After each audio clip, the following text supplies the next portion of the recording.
Kenguru olimpiadasi bo'yicha Davidov Adhamjon sertifikat bilan taqdirlanar ekan. Keling Adhamjon. Bu sizni birinchi yutug'ingiz bo'ladi, o'g'lim. Xudo xolasa bundan ham katta yutuqlarga erishing, bo'ptimi?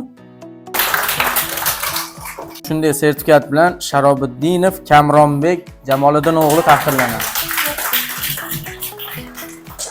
Siz ham birinchi yutug'ingiz, o'g'lim. Bundan ham yutuqlaringiz ko'p bo'lsin, yaxshi qatnashing bundan ham ag'iga. Bu do'stlarimiz endi birinchi yutuqni nima qilishdi, qo'lga kiritishdi. Demak, biz ham yaxshi o'qisak, yaxshi harakat qilsak, odobli bo'lsak, olimpiadalarga qatnashsak, testlarga qatnashsak, yana ham nima bo'laveramiz? Zo'r bo'laveramiz, a? Bu sinfda haliga sen ikkichisan, sen a'lochisan, boshqa degan narsa yo'q, a? Chunki bu sinfda hamma nima? A'lochi, bir-biridan zo'r, to'g'rimi? Hozir tashqariga chiqsak, yorug'a, osmonga qarasak, yulduz ko'rinadimi? Yo'q, ko'rinmaydi. Demak, osmonda yulduz yo'q ekanda. Yo'qmi? Bor, faqat qachon ko'rinadi? Demak, bu sinfda ham yulduzlar o'tiribdi, yulduzlar bor.